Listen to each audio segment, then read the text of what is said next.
दोस्तों, geography quick revision series का ये थर्ड वीडियो है। क्लास 6 का third chapter motion of earth.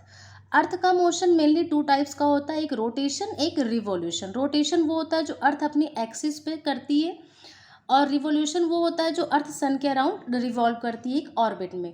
Rotation earth 24 hours में एक रोटेशन कंप्लीट करती है, और 360 एंड 1/4 डेज में एक रिवॉल्यूशन कंप्लीट करती है। उसके बाद पॉइंट क्या है, due to rotation of Earth day and night. Earth जो रोटेट करती है उसकी वजह से डेज एंड नाइट्स होते हैं। जिधर सन की रेज पड़ती हैं अर्थ के जिस पार्ट पे, वहाँ डे होता है, जिस पार्ट पे रेज नहीं पड़ती उधर नाइट होता है। और जो अर्थ रिवॉल्व करती है उसके अकॉर्डिंग, उसकी वजह से होता है सीजन्स। अर्थ पे उसकी वजह से सीजन्स होते हैं। ठीक है, डायरेक्ट क्वेश्चंस आते हैं कि रिवॉल्यूशन की वजह से क्या होता है, सीजन, एंड रोटेशन की वजह से होता है डे एंड नाइट्स। फोर्थ है orbital plane, plane formed by the orbit. Okay, Earth जिस एक्सिस पर रिवॉल्व करती, जिस एक्सिस पर टिल्ड है और उस पर जो रोटेट करती रहती है, उस एक्सिस का ऑर्बिटल प्लेन से जो एंगल होता है वो 66.5 डिग्री होता है। और जो जिस प्लेन से उस एंगल को मेज़र किया जाता है, अर्थ जिस तरह टिल्ड होती है उसको, वो होता है ऑर्बिटल प्लेन। ठीक है, ये जो एक्सिस है इसी एक्सिस पे अर्थ रोटेट करती है। ठीक है, लीप ईयर। लीप ईयर क्या होता है, नॉर्मली अर्थ का जो रिवॉल्यूशन होता है वो 365 1/4 डेज होता है, कंप्लीट होता है एक रिवॉल्यूशन। लेकिन हम लोग नॉर्मल डेज ईयर्स में लेते हैं 365, ये 1/4 को हम एक्सक्लूड करते हैं for the sake of convenience. Convenience के लिए नॉर्मल डेज में हम 365 ले लेते हैं। 1/4 अगर हम 4 साल नहीं इंक्लूड करेंगे, एक्सक्लूड कर देंगे, तो ये कंप्लीट 1 डे होल बन जाएगा, जिसको हम आगे लीप ईयर में 4 साल बाद ऐड कर देते हैं। इसलिए हमारा जो लीप ईयर होता है वो फेब में जाके ऐड हो जाता है, 366 डेज टोटल हो जाते हैं। ठीक है, दैट्स कॉल्ड लीप ईयर। अब यहाँ पे देखिए रिवॉल्यूशन से कैसे सीजन्स होते हैं। सन यहाँ है, सबसे पहले इधर देखिए, ये विंटर सॉलिस्टिस है। जैसे कि जब अर्थ होती है, अर्थ जब रिवॉल्व करती है तो इधर ये हमारा साउदर्न हेमिस्फेयर है, नॉर्दर्न हेमिस्फेयर है। ठीक है, अब इधर सन की रेज अगर आप इधर देखें तो सन की रेज किधर पड़ रही है, सन की रेज देखिए डायरेक्टली किधर पड़ रही है, साउदर्न हेमिस्फेयर पे। तो नॉर्दर्न हेमिस्फेयर पे क्या होगा, ठंड होगी। तो winter in northern hemisphere, this is called winter solstice. Okay, और ये कब होता है हमारे यहाँ, ये 22 दिसंबर हमारे यहाँ ठंड का महीना होता है, तो उसमें 22 दिसंबर जो है उसको विंटर सॉलिस्टिस बोलते हैं। ठीक है, इस दिन हमारे यहाँ डेज जो है सबसे छोटे होते हैं, नाइट सबसे बड़ी होती है।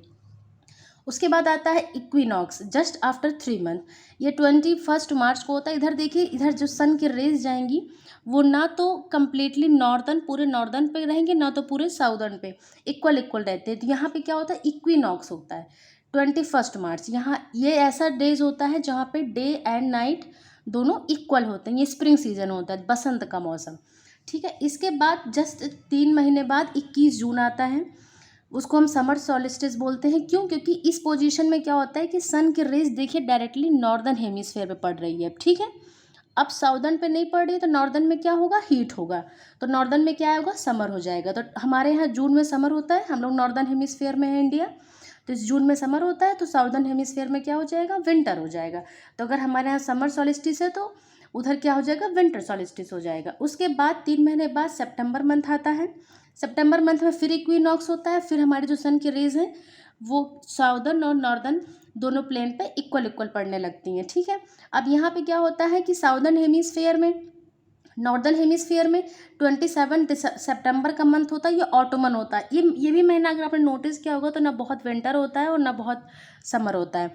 तो यहाँ भी डेज और नाइट्स क्या होते हैं, इक्विनॉक्स मतलब इक्वल डेज एंड नाइट्स। ठीक है, इक्वल होते हैं। इसके बाद आता है क्वेश्चन एंड आंसर्स। इसके बाद मैक्सिमम क्वेश्चंस जो एनसीईआरटी एक्सरसाइज में थे वो हमारे उधर सिलेबस से कवर हो चुके हैं। जैसे ये हमने जो पढ़ा अभी, ये इससे कवर हो चुके हैं। ठीक है, और यहाँ पे उन क्वेश्चंस को देखेंगे जो हमारे थियरी में कवर नहीं हुए हैं। जैसे कि व्हाई डू द पोल, ये है कुछ क्वेश्चन आंसर्स एक्सरसाइज के जो हमारे पीछे थियरी में कवर नहीं हुए हैं। जैसे why do the pole experience about 6 month day and 6 month night.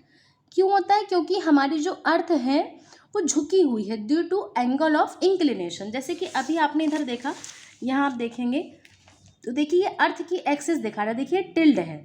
तो क्या होता है कि जब ये टिल्ड है तो ये नॉर्दर्न पोल है, ये साउदर्न पोल है। इधर देखिए यहाँ पे अभी भी सन नहीं पड़ा है। अगर इस पोल पे, नॉर्दर्न पोल पे देखिए तो 22 दिसंबर सन यहाँ पे नहीं आ पाया। ये 21 मार्च अभी भी सन नहीं आ पाया, 3 मंथ बीत गया। उसके बाद जब इधर आता है, इधर 3 मंथ, इधर 3 मंथ, 6 मंथ बीतने के बाद तब कहीं जाकर इस पर सन की रेज पड़ती हैं। तो इसी वजह से जो हमारे पोल्स हैं वहाँ पे 6 मंथ का डेज होता है और 6 मंथ की नाइट्स होती है। क्यों होती है? क्योंकि due to angle of inclination. एक क्वेश्चन और है, Christmas is celebrated in summer in which hemisphere? In southern hemisphere. जैसे हमारे यहाँ जो क्रिसमस आता है वो 25 दिसंबर को आता है। 25 दिसंबर में हमारे यहाँ क्या होता है? विंटर होता है। हम लोग नॉर्दर्न हेमिस्फेयर में, तो हमारे यहाँ अगर विंटर है नॉर्दर्न हेमिस्फेयर में, तो समर कहाँ होगा? साउदर्न हेमिस्फेयर में। तो क्रिसमस कहाँ सेलिब्रेट होगा? समर में, साउदर्न हेमिस्फेयर में। ठीक है, ये हो गया चैप्टर नंबर 3 का रिवीजन। चैप्टर नंबर 4 का रिवीजन हम क्विक करेंगे नेक्स्ट वीडियो में। वीडियो अच्छा लगा हो तो आप वीडियो को लाइक कर दें और अगले वीडियोस को देखने के लिए चैनल को सब्सक्राइब कर देंगे। सीरीज पूरी कंप्लीट होगी क्लास 6 के लिए, क्लास 7 के लिए और क्लास 8 के लिए। ज्योग्राफी तीनों ईयर के लिए कंप्लीट होगी। ठीक है, thank you so much for watching this video.